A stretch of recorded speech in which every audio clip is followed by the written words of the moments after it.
Muy buen día. Estamos con la maestra Magdalena Moreno Ortiz, sí, para una entrevista sobre el regreso a clases. Son muchas las preguntas, son muchas las inquietudes que hay por parte de docentes, por parte de padres de familia, y bueno, ella muy amablemente accederá a hacernos y muchas aclaraciones en este sentido. Armando, si quieres empezar a lanzar la primera pregunta. Bueno, muchas gracias por acompañarnos en este día más de trabajo, como hemos venido realizando pues, este ejercicio periodístico con diferentes actores políticos. Hoy nos acompaña la subsecretaria de Educación en Tamaulipas, Magdalena Moreno Ortiz, a quienes le vamos a hacer una serie de cuestionamientos. Vamos a platicar más que nada con ella acerca del retorno a clases, el reinicio del ciclo escolar, en este caso 2021-2022, en donde, como decíamos ayer, hay más preguntas que respuestas. Hoy nos va a contestar cada una de ellas la maestra. Y para empezar, maestra, regresamos a clases, regresamos porque como padres de familia también estamos involucrados. El próximo lunes 30 de agosto, ¿cómo se preparó la Secretaría de Educación para este gran reto? Porque no es un año escolar cualquiera, ahora con lo de la pandemia. ¿Cómo se preparó? ¿Está lista la estructura educativa? ¿Cuántas escuelas están consideradas en este regreso a clases y cuántos alumnos y maestros vuelven a la actividad? Bueno, primero que nada, pues muchas gracias a todos los compañeros por este espacio. Arnoldo, Alfredo, Armando, muchas gracias. Efectivamente tenemos ya 3 semanas preparando el regreso presencial a las actividades escolares en los planteles educativos de educación básica. Muy importante subrayar que nos estamos refiriendo a educación inicial, a preescolar, a los centros de atención múltiple de USCAM, a las primarias y a las secundarias del estado de Tamaulipas. Como en la rueda de prensa del 17 de agosto, el gobernador del estado, el licenciado Francisco García Cabeza de Vaca, la secretaria de Salud y el secretario de Educación, el licenciado Mario Gómez Monroy, anunciaron el regreso presencial a las actividades escolares en aquellos municipios ubicados en la fase 2, de acuerdo a lo establecido en el acuerdo gubernamental emitido por el gobierno del estado. Estos planteles, estos municipios, estos 19 municipios se refiere principalmente a municipios que se pueden definir como de poca cantidad de habitantes, es principalmente ubicados en zonas rurales.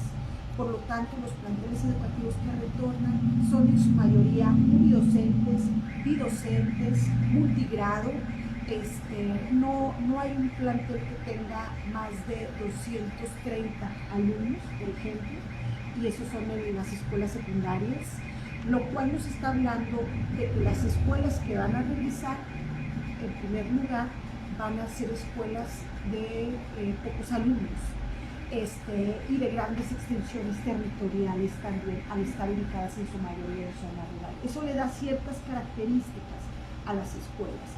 Por otro lado, bueno, nosotros ahorita tenemos considerado que son 482 centros escolares, considerando todos los niveles educativos a los que se mencionó hace un momento, y bueno, de estos estamos hablando de 23,000 alumnos y 1,490 docentes. Bueno, no docentes, trabajadores de la educación es el concepto más apropiado porque involucra directivos, personal administrativo, personal de apoyo y tendencia, supervisores escolares, y desde luego también docentes, ¿verdad?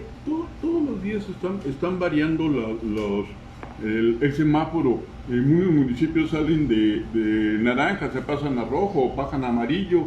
¿Es definitivo ya que van a ser 19 municipios? O porque algunos ya pasaron a rojo, definitivamente. El Mante está creciendo muy seriamente el problema y Altamira también. ¿Ya es definitivo, son 19 o puede haber en estos días alguna variación? No, de aquí al 30 no va a haber variaciones. Precisamente lo que se estableció en el Comité Técnico para la Seguridad en Salud es que se hicieran cortes programados de tal manera que pudiéramos tener una certidumbre formal para la estructura educativa respecto al retorno a las actividades. Y bueno, se acordó que van a hacer análisis quincenales. El siguiente correspondería a iniciarlo el mes de septiembre. Si hay algún ajuste para ese nuevo acuerdo que estaría emitiéndose en los primeros de septiembre, se ha hecho mucho énfasis con los maestros y directivos, es que de haberse un cambio y se integra algún otro municipio, se le va a dar un tiempo considerable al plantel para organizarlos y apoyarlos en sus mejoras de infraestructura para poder iniciar la actividad presencial en el plantel. Eso es muy importante hacer mención y creo que es algo que ha caracterizado al gobierno del estado, lo cual lo aplaudo muchísimo, que el gobernador ha insistido mucho en la gradualidad, en lo paulatino, que nada va a ser un cambio intempestivo y tajante, que debemos de estar acompañando en este proceso de adaptabilidad a la nueva realidad educativa al docente y ser sensibles con respecto a ello. Yo hago mucho mención con respecto a nosotros como individuos, cómo hemos ido adaptándonos paulatinamente a los diferentes procesos socializadores en los cuales estamos inmersos. Por ejemplo, cuando empezamos a asistir de manera más regular a las oficinas de la Secretaría de Educación de Tamaulipas, no iniciamos todos, iniciamos con un 30% de los asistentes. Al principio estábamos aislados en nuestras oficinas, trabajando de manera muy a distancia.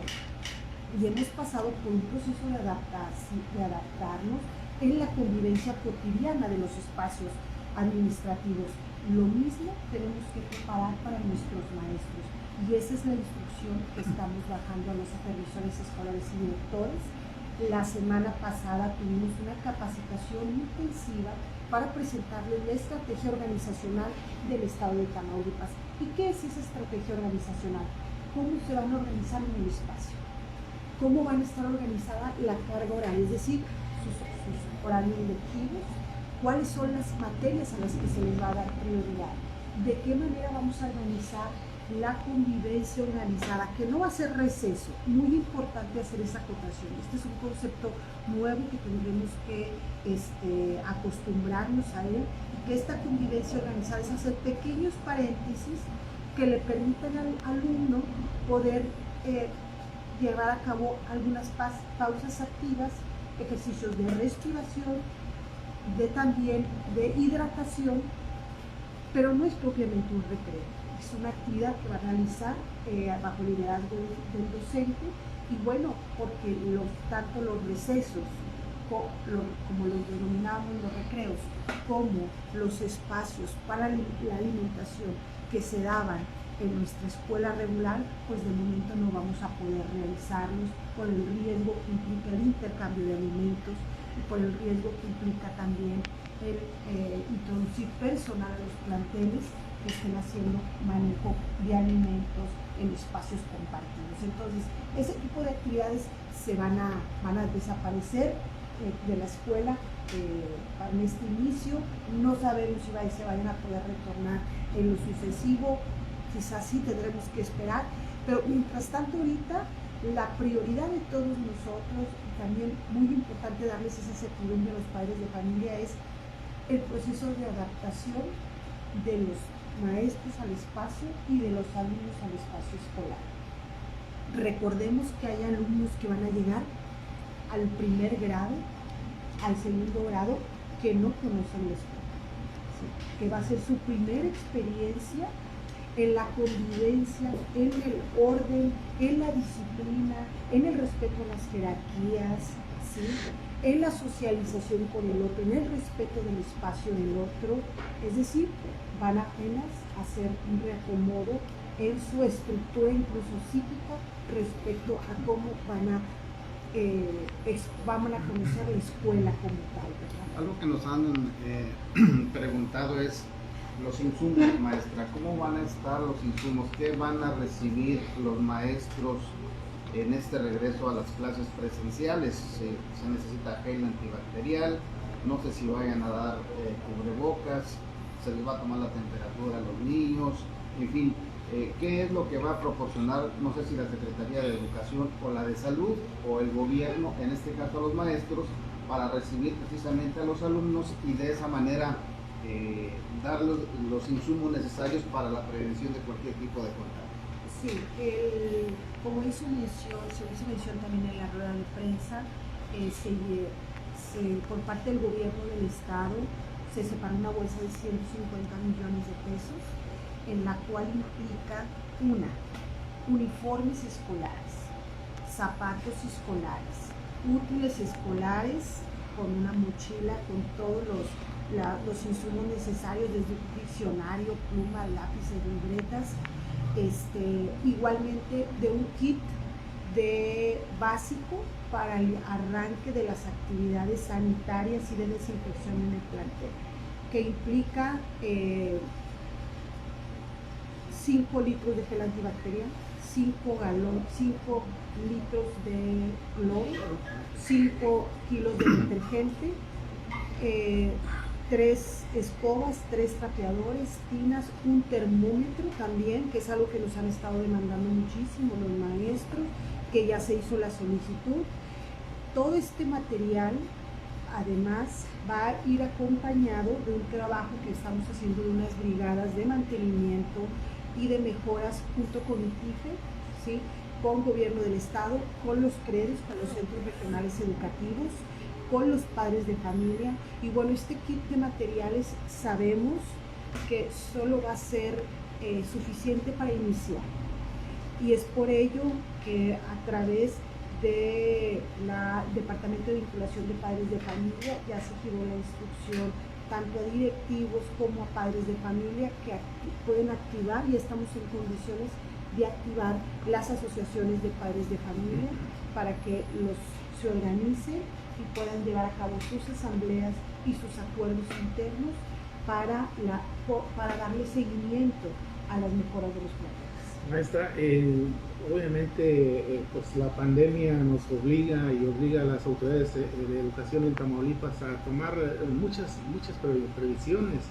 En este sentido, háblenos acerca del protocolo que se debe instrumentar en cada una de las escuelas para el ingreso, tanto del personal educativo como lo de los muchachos que van a, como bien decía, a conocer prácticamente las instalaciones de su nueva escuela, ya sea en el nivel que sea, primaria o secundaria.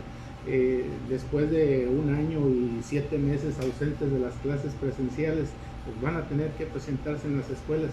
Háblanos del protocolo sanitario que deben de seguir y sobre todo, maestra, algo muy importante, en caso de detectar un caso positivo de COVID, ¿cuáles deben de ser las medidas que se recomienda aplicar? Sí, quisiera para abordar este tema también hacer énfasis en otro concepto que va a ser necesario familiarizarnos con él, y es el factor ocupacional por aula. El factor ocupacional habla de cuántos niños, de acuerdo al espacio, a las áreas, metros cuadrados del aula, pueden estar ocupando el lugar. Entonces, este factor ocupacional es básico para determinar la cantidad de asistentes por día a las aulas. Por ejemplo, tenemos nosotros que considerar 1,5 metros a partir de cada uno de los pupitres de nuestros alumnos. Esa va a ser la separación. Es la separación. La sana distancia. La sana distancia, y que desde luego también aplica para el docente. Y el docente tiene un rango de movilidad mayor que el resto de los alumnos. Este rango de movilidad es pues todo el área del frente del aula, y que tiene que ver con el uso de su pizarrón, ¿verdad? Entonces, ese espacio se está restringido exclusivamente para el docente. El resto del espacio lo vamos a distribuir 1,5 metros alrededor de cada uno de los pupitres. Ese es primero. Cada plantel, cada aula debe de tener el factor ocupacional pegado en una hoja de máquina en el acceso, para que las personas y los que vamos a supervisar, los RIMS, los responsables de la implementación de medidas sanitarias, tengan conocimiento de cuál es la cantidad máxima de alumnos que debe de tener cada una de las aulas. Sobre esto es sobre lo que hemos estado capacitando a los directivos. Ese es uno. El siguiente, la importancia de los filtros sanitarios, que son 3. El que el padre de familia hará en su casa antes de que el niño salga de la escuela, haciéndoles preguntas básicas de cómo está, cómo se siente, si tiene algún tipo de malestar. Después el filtro que se tendrá que llevar a cabo por el RIMS, el responsable de implementación de medidas sanitarias mismo, que está siendo capacitado por Corpus y que está representado en la figura de un padre de familia y de un docente o de personal administrativo por escuela. Estamos hablando que a la fecha hemos capacitado a más de 14,000 RIMS en el estado y bueno, ellos ya están trabajando en la implementación de estas medidas. Después el filtro sanitario escolar y finalmente el filtro que se efectuará en el aula por parte del docente. En promedio, hasta lo que tenemos ahorita recibido, no va a haber aulas de mayores a 15 alumnos. ¿Por qué? Tenemos que considerar que las aulas pueden tener medidas diferenciadas. Pueden ser algunas aulas que son más pequeñas, en el caso de preescolar, quizá algunas aulas que también se construyeron a iniciativa de las asociaciones de padres de familia, que a lo mejor no cumplen las medidas estándar de las aulas establecidas por la Secretaría de Educación Pública, y también están aulas que son muy grandes, que casi son centros tecnológicos ahí. Bueno, en estos espacios la máxima capacidad que van a estar teniendo es de 15, la mínima llega hasta 9. Esa es la cantidad de alumnos que cada docente va a atender diario. ¿Por qué? Porque como ya lo ha comentado el licenciado Mario Gómez Monroy, van a estar establecidos los grupos de lunes a miércoles, de la A a la M, y el resto de las letras de abecedario del martes a jueves.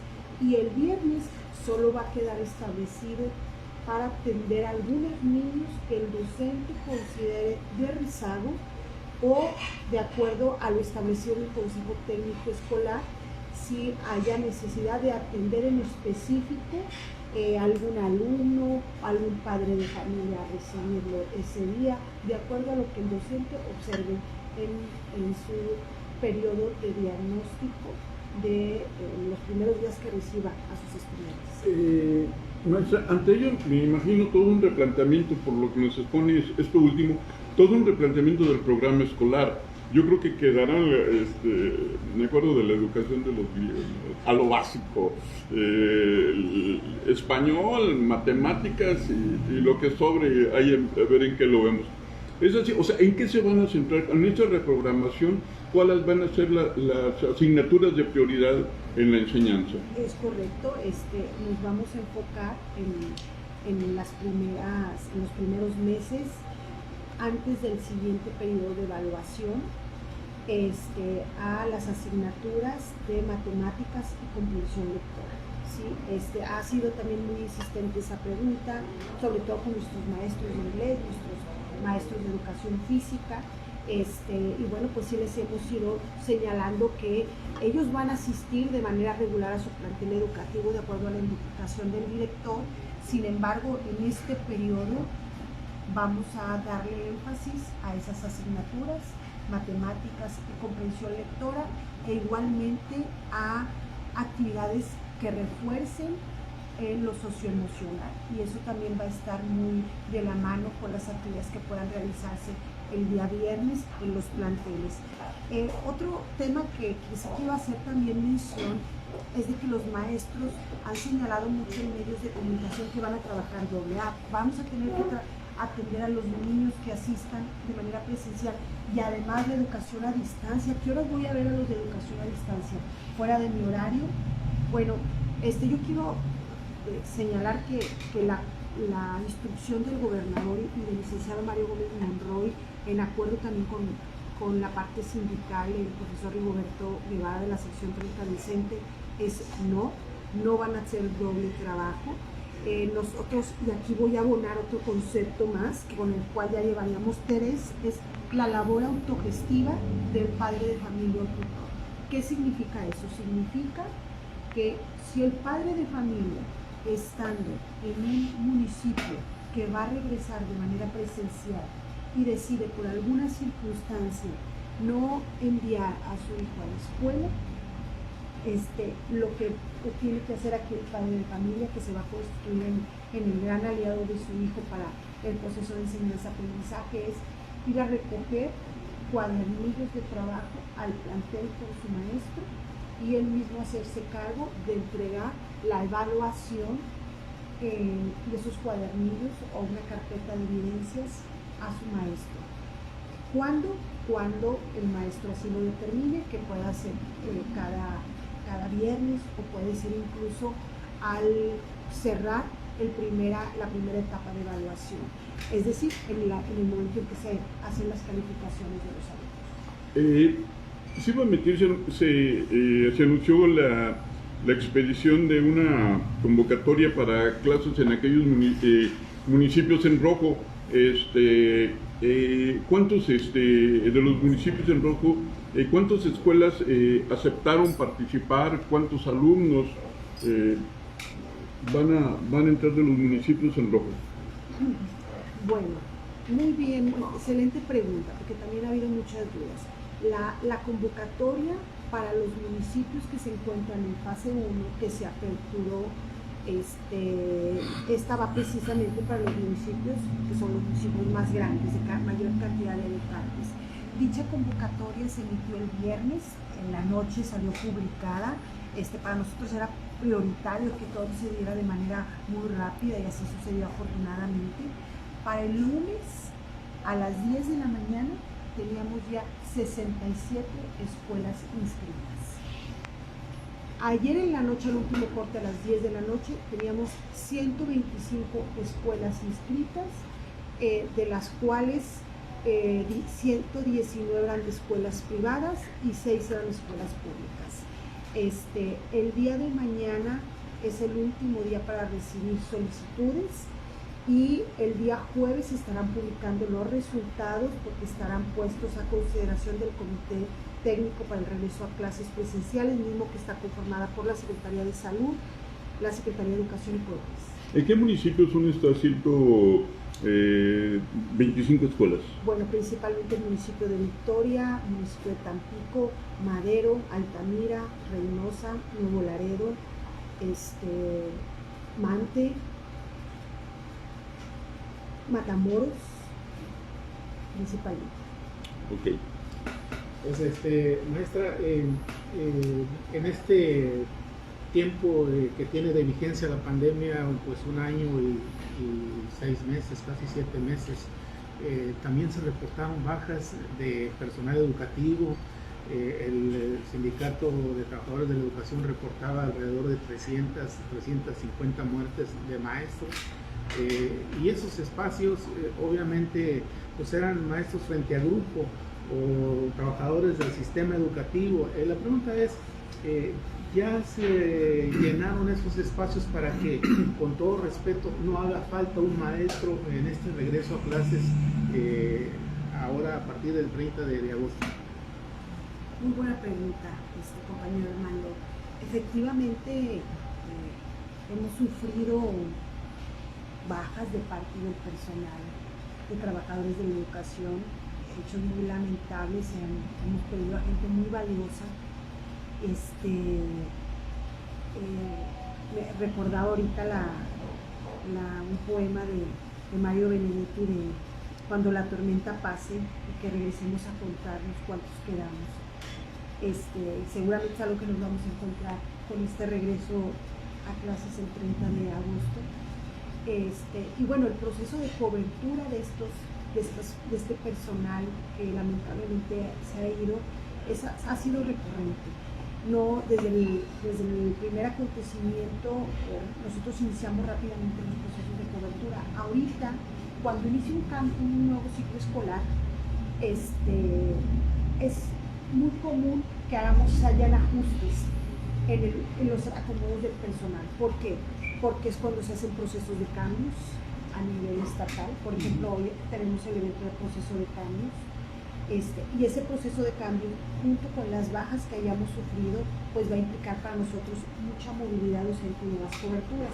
Ahorita tenemos una necesidad docente de 97 maestros por cubrir frente a grupo, que esperamos que queden cubiertos en su totalidad en el evento de menor ingreso que está programado para el día, para este viernes próximo. Entonces, entre este viernes próximo y aquellos que no se cubran inicios de la siguiente semana, yo espero que tengamos cubierto el 100% de nuestros docentes. Bueno, pues le queremos agradecer, maestro. Está claro que la estructura educativa en Tamaulipas, las escuelas y tanto el personal en la materia de educación están listos en Tamaulipas para regresar a clases y a enfrentar este gran reto que pues es la pandemia, ¿no? Es un riesgo que se ha elegido correr y la prueba está en estas escuelas de educación privada que están valorando y tienen la inquietud también de regresar. Entonces le queremos agradecer, maestra, que nos haya aclarado todas estas dudas, muchas preguntas que estaban sin respuestas y pues enfrentar el reto en Tamaulipas, en la educación. A ustedes les agradecemos el favor de su atención. Leemos todos sus comentarios, estamos al pendiente de ellos y evidentemente vamos a seguir hablando de este tema del regreso a clases en Tamaulipas a partir del próximo lunes, que por cierto los maestros y el personal educativo están toda esta semana participando en un consejo técnico escolar preparando precisamente la programación que se va a desarrollar en todo el año escolar, que sigo insistiendo es un gran reto para todos, padres de familia, autoridades educativas y obviamente a la población estudiantil. Nos estamos viendo el día de mañana, les agradecemos el favor de su atención. Gracias, maestra, por estar con nosotros. Nos vemos el día de mañana.